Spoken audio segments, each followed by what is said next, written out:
My 31-year-old female, brother-in-law, 27-year-old male called me in August of last year, 2023, to ask me to check my husband's bank account to make sure no money was missing after he discovered money was missing from his account. After investigating it, he found that money had been continuously removed from his bank account over the course of several months, specifically since that June, and that the total amount of money that had been taken from his account was a little over $7,000. I checked my husband's bank account at his request and found no money missing. Now, for a little more context, my husband and brother-in-law have bank accounts that were set up for them by my mother-in-law, 45-year-old female, and their stepdad when they were minors. Neither of them had their parents removed from the accounts, because why would they? Their parents would never steal from them. The stepdad had stolen $500 out of my husband's account before I ever came into the picture, but that was handled and it never happened again. We called my mother-in-law, who was in Tennessee visiting family at the time, to let her know that we thought that the stepdad was back at it again and that we were going to call the police since this was an amount way over $500 and was now considered a federal crime. We were all actually kind of excited about it because my mother-in-law had been trying to divorce the stepdad since he's just been a terrible person overall and had really embodied deadbeat dad by refusing to get a job and help take care of his 3 minor daughters as well as the house. However, my mother-in-law said to wait for her to get back home in a few days and that she would help handle it. That should have been the first red flag, but my husband's family has always been one to try to handle things within the family first before involving the police or anyone else. So this was not that weird. My brother-in-law and I had gone back and forth communicating with my mother-in-law and his grandparents to make sure everyone was in the loop and to try and get things addressed and handled.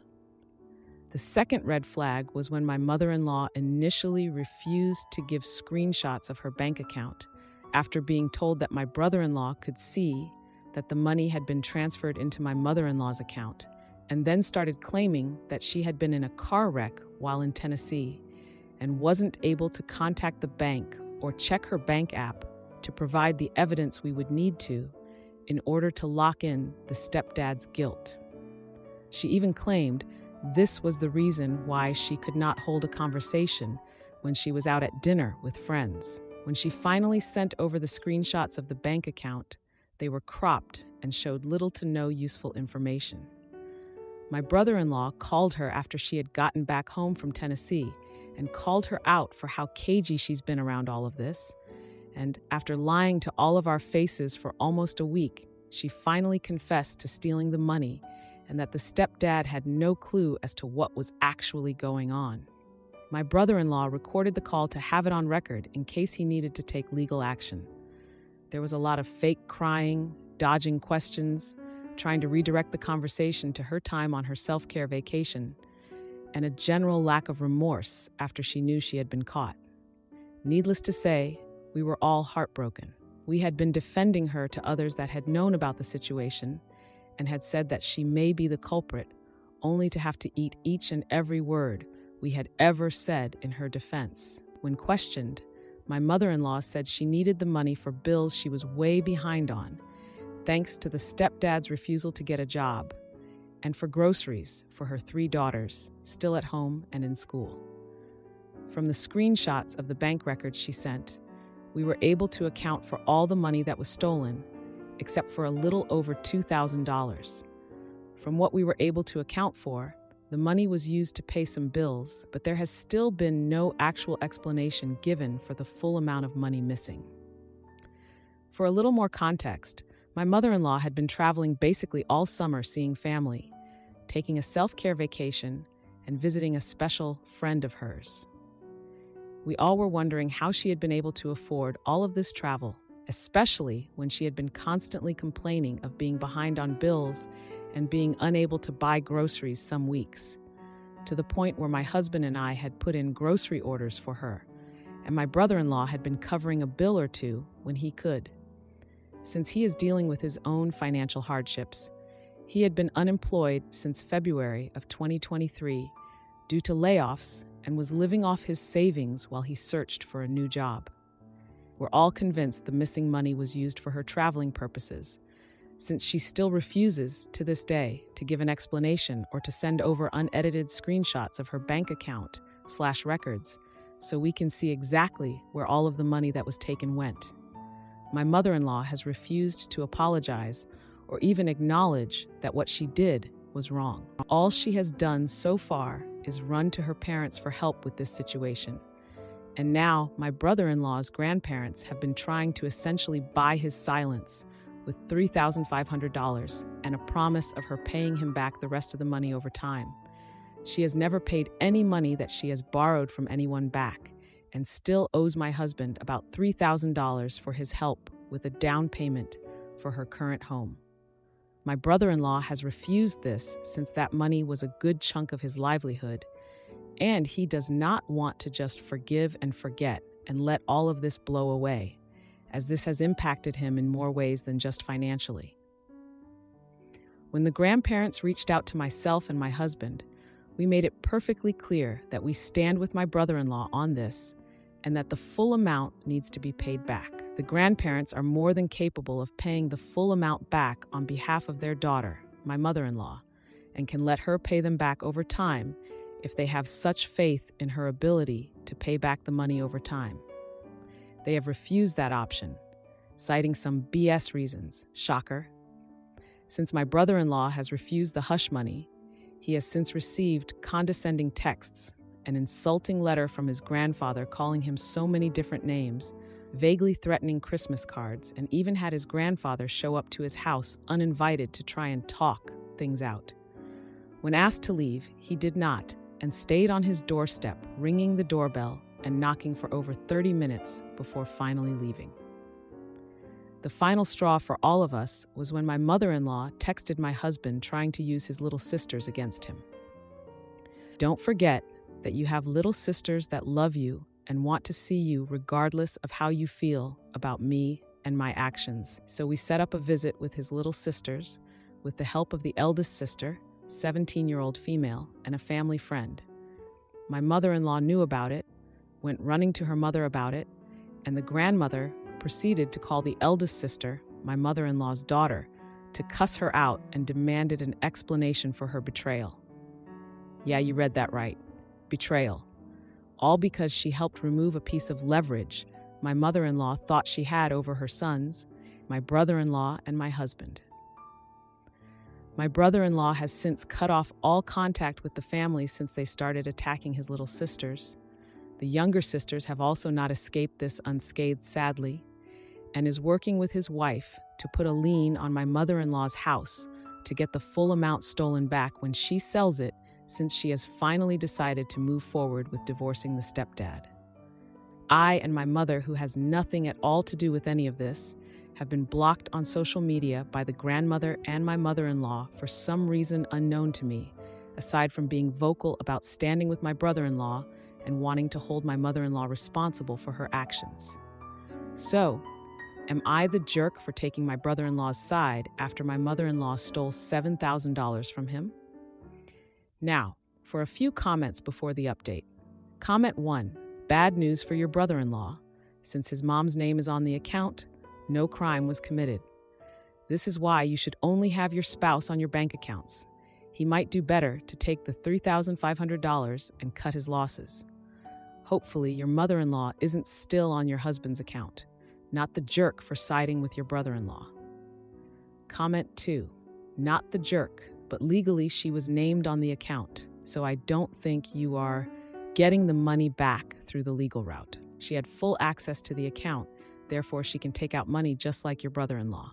Get both your husband and brother-in-law to change banks immediately and cut her out for good. Now for the update. Hey Reddit, back again with an update on the whole mother-in-law MIL stealing money saga. It's been a wild couple of weeks, and boy do I have some news for you. First off, let's talk about my brother-in-law, BIL. Remember how he was unemployed? Well, turns out he had a job interview lined up the day after he found out about the missing money.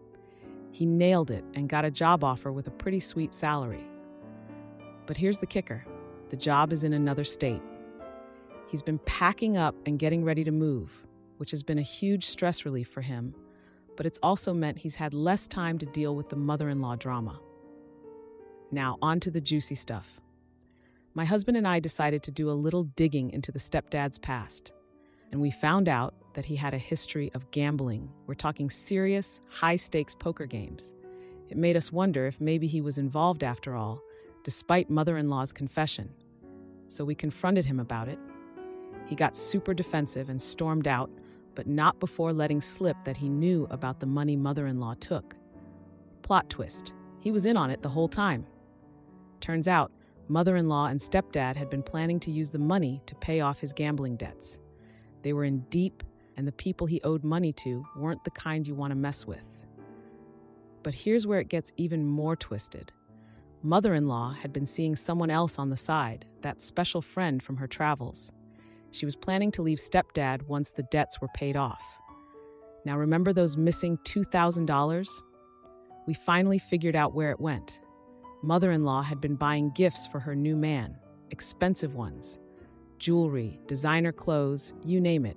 When we confronted her about it, she broke down and admitted everything. She said she was in love and wanted to start a new life with this guy. But here's the bittersweet part. The new guy, he was using her. He found out about her financial situation and saw an easy target. When mother-in-law tried to leave stepdad and move in with him, he ghosted her. Just like that, she was left with nothing. No new love, no husband, since she's going through with the divorce. And now her sons and their families want nothing to do with her. As for brother-in-law, he's decided to take legal action against mother-in-law and stepdad. He's not just going after the stolen money, he's suing for emotional distress too. It's a big mess, and the family is more divided than ever. The grandparents are still trying to smooth things over, but it's not working. They even tried to bribe my husband with a new car to get him to convince brother-in-law to drop the lawsuit. Obviously, that didn't fly with us. The visit with the little sisters went well, at least. They're staying out of the drama and focusing on school. The eldest sister is applying to colleges and trying to get as far away from this mess as possible. She's got her head on straight, thankfully. And me? I've been supporting my husband and brother-in-law through all of this. It's been tough, seeing the family fall apart like this, but we're standing our ground. We believe in doing what's right, even if it's hard. My sister stays with her predator husband even after he's jailed for molesting our niece. I call CPS and their world crumbles. I know I'm probably not the idiot, but hear me out. This is a doozy, so I'll try to keep it short. My 32-year-old female sister, 28-year-old female, marries this guy, 30-year-old male, who confessed to her before the marriage that he is sexually attracted to female children. I had no idea. A few years into their marriage, we all find out he's been sexually harassing my sister. The abuse is pedophilic in nature. She leaves, but then is encouraged to work it out by my parents because God doesn't condone divorce, so she goes back to him. I strongly objected, but it went unheard. And then they have a daughter who is now 3, and he ends up working for a youth group at their church, where my sister failed to disclose to the pastor his child toucher tendencies. We now have undeniable proof he molested their daughter, my niece. Furthermore, this came to light because he is currently standing trial for forcibly rapping an autistic child from the youth group in which he worked. So he's also a rapper. So, he's been on trial for a while, and 4 days ago was when I found out for certain he molested my niece. Yet she is still taking their daughter to visit him in jail and having daily phone calls. I blow up and get in my sister's face about how could she allow this to happen, and it's her fault for marrying someone she knew was a child toucher. She's not doing her job as a mom by keeping her away from him, etc. I let it rip with some colorful language. I was completely shaking from the disgusting details of what happened to my niece and how they're still allowing her to be in contact with her aggressor and a rapper. Come to find out, he's also on friendly terms with my parents, calling my dad to wish him a happy birthday. Is it just me, or is this family completely demented? I blew up when I found out about the birthday call, which my dad accepted, and they went on to chit-chat about photography and my dad's new camera, etc., and told them they're all sickos to be friendly with this monster after all he's done. They insist it's the Christian thing to do and God forgives blah blah blah. They were angry at my outburst, downplaying his actions every step of the way and insisting he's a good person who has been tempted by the devil. I can't stomach what they have done to my niece. I feel terrible for getting involved and blaming them, but they're completely brainwashed by this guy who is also diagnosed with sociopath antisocial personality disorder. I'm angry and haven't been able to eat in days. I can't stomach speaking with them again. But they told my husband it's not my place to tell them what to do. My sister was angry for interfering, and I don't know what I'm talking about because I'm not a Christian. I am starting to feel like I'm the one that's insane here. Update: we spoke to the detective in his case. Child Protective Services is already involved. I was unaware of that, and they stated that unfortunately without a victim statement, they cannot convict him of anything. Feeling helpless now, I will contact CPS offices and ask if there is anything more that can be done to keep my niece away from this monster. Now for a few comments before the update. Comment 1. I would have gone scorched earth on all of them. I'm livid reading your post. This poor child is still being abused if she has to see her father. And your parents are so wrong, and so is your sister. I call nonsense on the forgiveness because it's the Christian thing to do. You can believe in God, but you don't have to forgive all sins. Some are unforgivable. That's up to the Almighty. In my opinion, I'd contact a lawyer and get your niece out of that environment. Comment 2. Holy shoot. No, you are not the jerk. The rest of your family is. Your niece should not have to face her twisted father after what he did. I believe in forgiveness to some degree, being a one-time victim myself. But I feel the kid should not have to talk to or see her dad after that shoot. I am not a Christian, by the way. I'm not anything. Now, for the update. Hey everyone, thanks for the support on my last post. I'm back with an update, and honestly, it's been a nightmare. After my last post, things escalated quickly.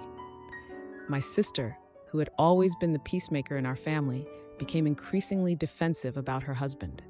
Despite the evidence, she kept insisting that he was a changed man, that he loved their daughter, and that his faith was helping him overcome his past. It was like she was living in a different reality. 4 days ago, I found out that my sister had been secretly taking my niece to therapy sessions. Apparently, she thought this would fix everything. The therapist, bound by confidentiality, couldn't give me details, but I could tell by their concerned looks that things were not okay. Then, 2 days ago, the news dropped. During the trial, it was revealed that my sister's husband had been exchanging letters with another inmate. These weren't just any letters. They were explicit, detailing his fantasies and plans for when he got out. The prosecution presented these letters as evidence of his ongoing predatory behavior. The courtroom was in shock, and my sister broke down in tears. But here's where it gets even more twisted. My parents, who had been supporting my sister's decision to stay with her husband, started to waver. They had been visiting him in jail, praying with him, and sending him money for commissary. But after the letters came to light, they couldn't deny the truth any longer. They were horrified, and for the first time, they started to question their own beliefs. The confrontation with my family was intense. I couldn't hold back my anger and disgust. I reminded them of all the times they had ignored the red flags, how they had pushed my sister to stay with him, and how their actions had endangered my niece. My dad, who had always been the strong, silent type, broke down and admitted that he had failed as a father and a grandfather. My sister, on the other hand, was still in denial.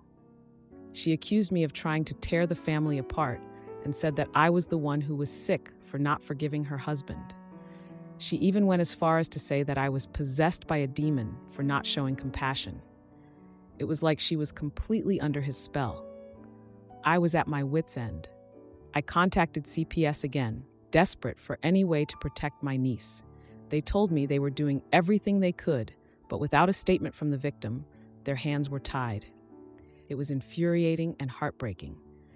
Yesterday, I got a call from the detective on the case. They had found new evidence, a hidden camera in my sister's house. It turns out her husband had been recording my niece. The footage was damning, and it was the breakthrough we needed.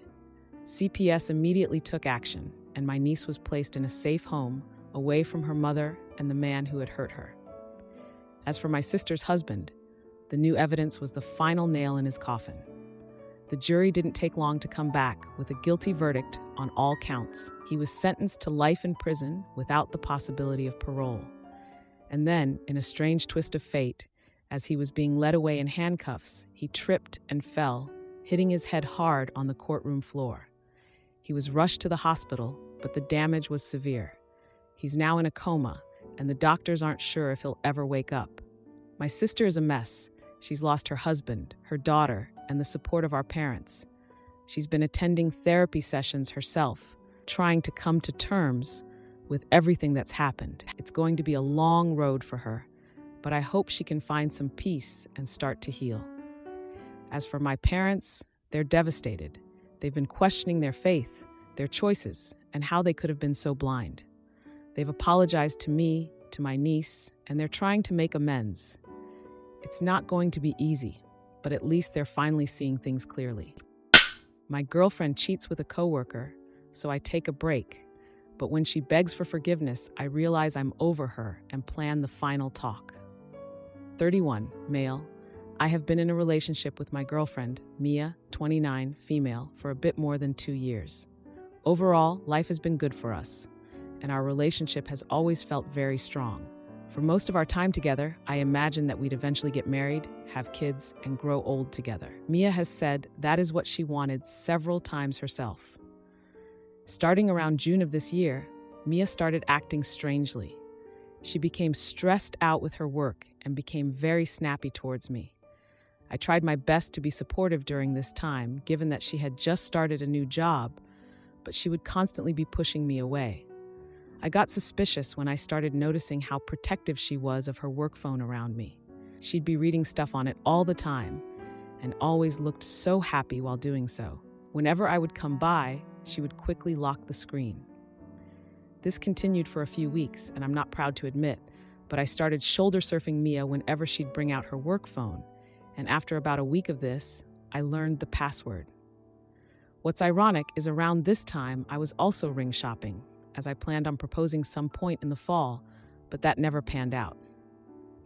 So, one day in August, when Mia was out with some of her friends, I took this as an opportunity to go through her work phone, and what I found completely destroyed me.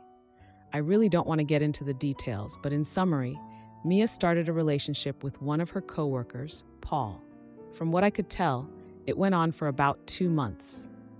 Paul kept on pressing her to leave me, but Mia seemed reluctant and kept on giving him excuses for why she couldn't leave, but reassured him that she'd continue seeing him. When Mia came home, I confronted her, and she surprisingly owned up to it. She apologized and cried more than I ever remember. She said she never meant to hurt me and that she'd take it back if she could. She claimed that her stress and depression clouded her judgment and that Paul was a loser who couldn't compare to me.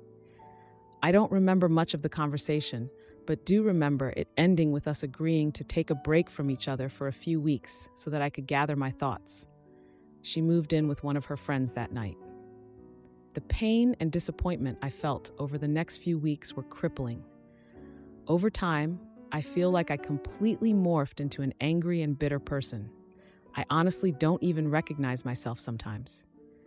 Mia returned back to my apartment at the start of October and apologized again. She said that she couldn't even imagine the pain she brought me and has vowed to never cheat again. I do believe her, as she has asked Paul to not contact her unless it was work-related, and she has been trying her utmost to repair things with me. She is constantly putting in maximum effort to please me and is adamant that there is no one else she'd rather spend the rest of her life with. We have also started couples therapy on Mia's dime, but to be completely honest, I'm checked out of this relationship as everything about Mia annoys me now, from how she looks to the sound of her voice. At this stage, I've made up my mind that I want to dump Mia. The experience has spoiled this relationship for me. I've also started chatting with some other women on dating apps. I've been on some dates and spent a few nights away. I'm 90% certain that Mia knows what I'm up to, as I have not been discreet about what I've been doing at all. For example, a few nights ago, I was going on a date. I'm guessing Mia knew, as she asked me where I was going. I told her it was none of her concern. She seemed hurt by this, but didn't press me any further. She'll randomly say things like, "I love you," or "You mean so much to me," but I either just nod or act like I didn't hear her. I was telling a few of my friends about this last night, and they both think I should just dump her immediately since I'm wasting my own time and Mia isn't worth getting angry over.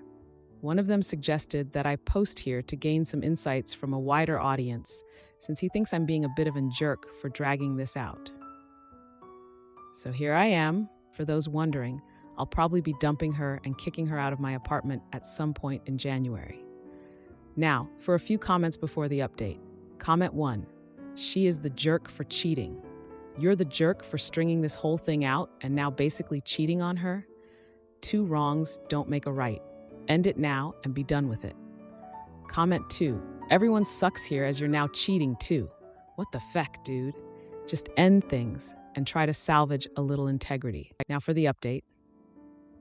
Hey everyone, a lot has happened since my last post, and I figured it was time for an update. I've been in a relationship with Mia for over 2 years, and things have taken a turn for the worse. I caught her cheating with a coworker, Paul, and since then, our relationship has been hanging by a thread.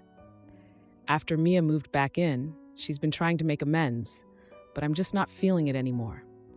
I've been going on dates and meeting other women, and I'm pretty sure Mia's caught on.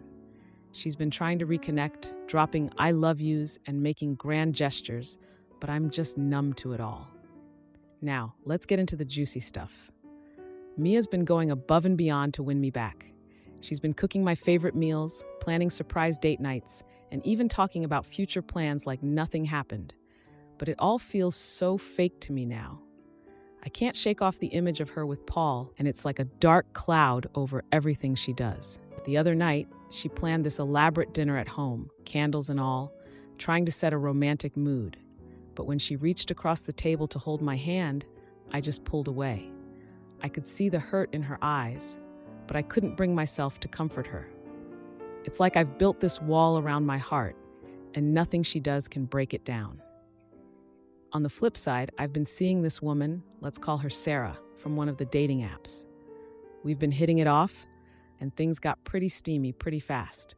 We've had a few secret rendezvous, and I've got to admit, it's been exciting.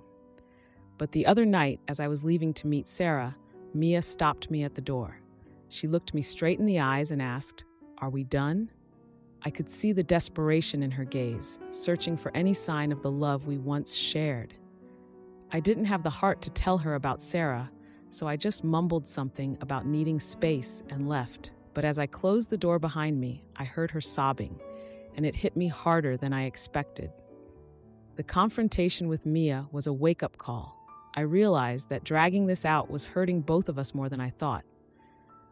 My friends were right. I was being a jerk for not ending things cleanly. But it's not easy to just cut someone out of your life, especially when you've shared so much together. Mia's been trying to talk to me about what went wrong, hoping to fix things. She's opened up about her insecurities at work and how Paul preyed on her vulnerability. She admitted that she got caught up in the attention and lost sight of what really mattered. Hearing her side of the story made me realize that the heartbreak wasn't just mine. She was broken too. Despite everything, I can't deny that part of me still cares for Mia. We've had some good times, like when we went on that road trip last summer and sang our hearts out to every cheesy song on the radio, or the way she'd surprise me with my favorite snacks when I was pulling all-nighters for work. Those memories make it hard to let go. But then I remember the betrayal, and it's like a slap in the face all over again.